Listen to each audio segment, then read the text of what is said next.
Kemudian kita ke bawah lagi. Nah, etcd client URLs. Ini kalian ganti bukan 000 karena ini peer, pakai 0 gitu ya. Kalau ini dia klien. Jadi kita pakai IP address yang server biasa, global. 192.168.88.88 seperti itu. Nah, kemudian ke bawah lagi kita cari apa yang kira-kira mau diubah gitu ya. Biasanya yang diubah itu URL atau IP address-nya gitu. Nah, ini juga etcd initial advertise per URL. Nah, ini kalian ganti ke IP address servernya ya. Ya, etcd initial advertise per URL. Jadi dia untuk komunikasi peer-nya itu dari IP address ini yang kita ACC gitu ya. Nah, kemudian initial cluster juga sama. Nah, di sini kita sesuaikan default di sini kita ganti jangan dengan etcd-nya tadi. Namanya apa? Tadi namanya OpenStuck gitu ya, OpenStuck. Nah, kemudian di sini http/IP address-nya. Jadi 192.168.88.88 seperti itu. Oke, kemudian lanjut. Nah, etcd initial cluster state ini new. Ya, jadi ini tinggal dihapus pagarnya aja karena kita memang mau bikin cluster etcd yang baru gitu ya. Ini kan masih persiapan. Nah, kemudian yang token. Nah, ini tokennya silahkan kalian mau bikin tokennya bagaimana, cuman nanti diingat gitu ya karena kita perlu. Misalnya OpenStuck token contoh. Nah, kemudian etcd advertise client URLs. Nah, ini yang terakhir ya. Jadi di sini tinggal ganti ke IP address dari servernya. Jadi yang pakai 000 tadi itu cuman yang listen per URL gitu ya. Selain itu memang pakai IP address yang global aja cukup. Nah, ini sudah semua, tidak ada lagi ya. Nah, ini ke bawah ini proxy dan security, kalau mau dikonfig boleh, opsional, tapi cukup dengan yang saya config tadi itu sudah cukup harusnya. Ini bisa di save, Ctrl X, Y, Enter.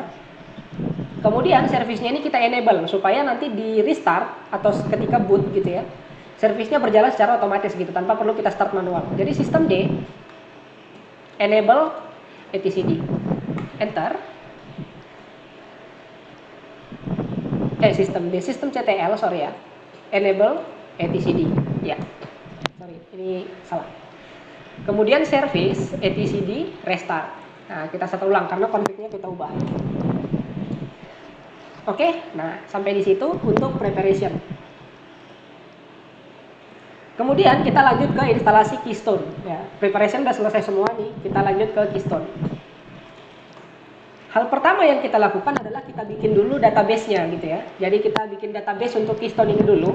Kita masuk ke MySQL. MySQL langsung klik seperti ini. Enter. Nah, kenapa tidak perlu password? Karena kita lokal ya.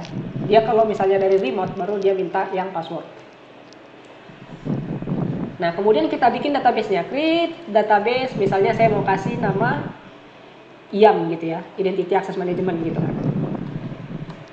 Selesai, kemudian kita grant, kita bikin satu user baru dan kita berikan akses full ke database ini gitu ya. Jadi dia memang user khusus untuk database ini gitu ibaratnya. Nah, itu dalam satu komen bisa. Jadi grant all on. Nah, nama database-nya apa? IAM dot bintang. Nah, dalam artian dot bintang di sini adalah untuk semua tabel yang ada di database IAM gitu ya.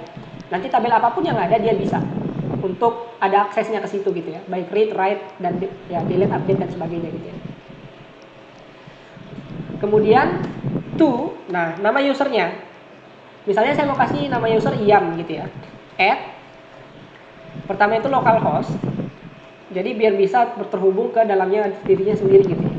Identified by, nah ini password usernya, password user dari IAM at localhost ini. Saya kasih password default saya.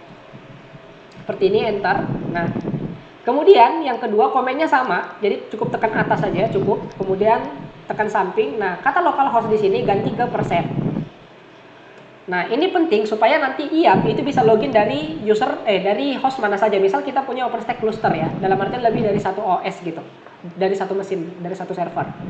Nah, jadi misalnya dari manapun dia bisa akses ke database Keystone ini dengan user IAM gitu, dengan password yang benar. Misalnya kita punya Keystone-nya lebih dari satu atau di server yang berbeda gitu. Nah, ini perlu. Jadi perlu ditambahkan yang %. Kemudian enter. Nah, setelah itu flush privilege.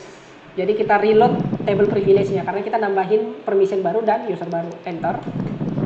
Nah, sampai di sini selesai, exit. Oke.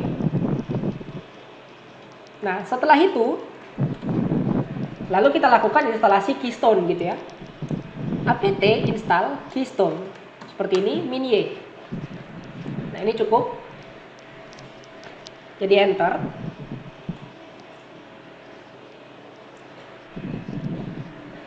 Nah, ditunggu prosesnya. Nah, seperti yang saya katakan paketnya banyak ya. Jadi memang butuh storage yang besar gitu. Ini hanya untuk Keystone saja paketnya banyak gitu. Apalagi kalau kita pasang nanti service yang lain seperti itu.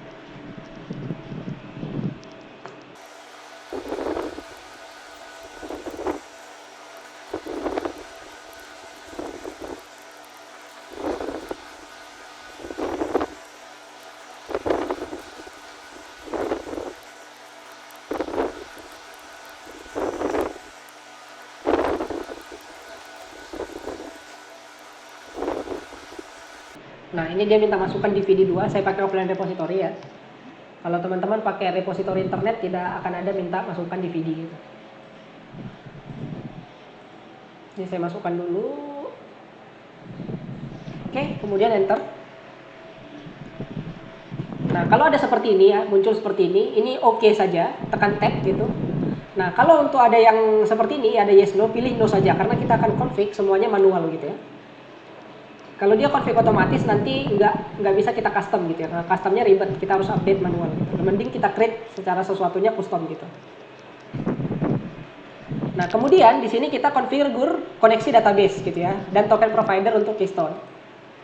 Caranya adalah kita nano, jadi konfigurasi Keystone itu ada di etc keystone.conf ya, ini.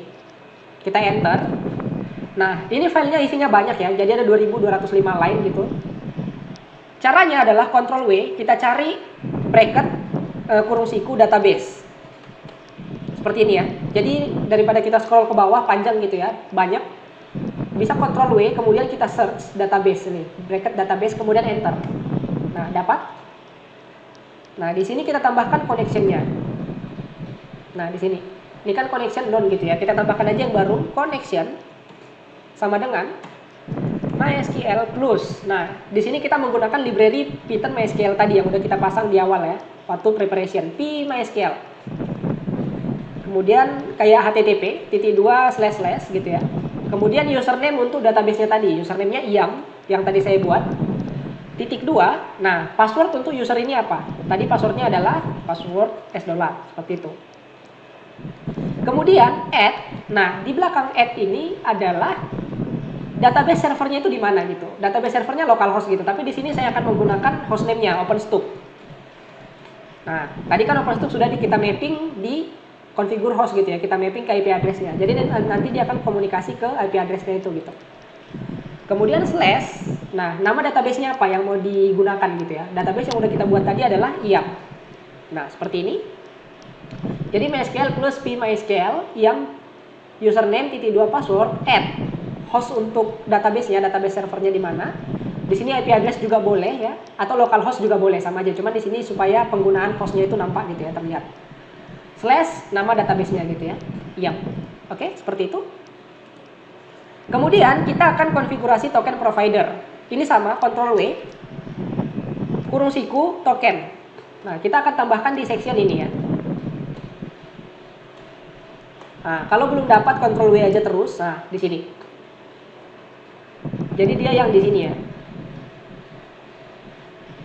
Ke bawah. Nah, provider Fairnet. Nah, ini cukup kita hapus pagarnya karena memang kita mau gunakan provider Fairnet gitu ya. Ada juga provider yang lain seperti JWS gitu dan ya lain sebagainya. Cuman kita yang paling umum digunakan Fairnet gitu ya. Jadi provider Fairnet dihidupkan, pagarnya dihapus, kemudian database kita koneksi tadi sudah. Nah, seperti ini cukup harusnya. Nah, kemudian kalian Ctrl W lagi ya tadi. Nah, cari yang namanya transport URL. Nah, di sini. Nah, ini ada rabbit kan. Nah, ini hapus. Kemudian tambahkan rabbit ke username. Username itu tadi apa? Stack gitu ya. Untuk RabbitMQ. Kemudian passwordnya. Nah, makanya saya bilang harus diingat atau dicatat ya. Password add. Nah, untuk servernya itu berapa IP address-nya gitu ya, sama kayak yang MySQL tadi nih. Jadi misalnya kamu pakai IP boleh, tapi di sini saya pakai hostname-nya karena udah di map ya, OpenStack. Kemudian port berapa? Biasanya kalau Rabbit itu adalah 5672. Biasanya, ikut yang di atas ya. Kemudian slash seperti ini. Jadi cukup ikuti yang saya example ini. Tapi untuk username, password, dan host gitu ya, itu diubah-ubah sesuai dengan konfigurasi kita. Seperti itu. Oke, sampai di sini sudah selesai ya. Memcached di sini tidak ada. Karena di sini tidak ada API atau authentication. Nah, ya, benar. Biasanya ada service yang ada juga yang enggak gitu. Kalau tidak ada section API gitu, berarti memcached-nya enggak ada. Atau section authentication mungkin kita lihat. Nah, dia tidak ada ya. Ya, tidak ada. Oke. Jadi cukup tadi 3 ya. MySQL, token provider, sama yang transport URL. Ini saya tambahin ya.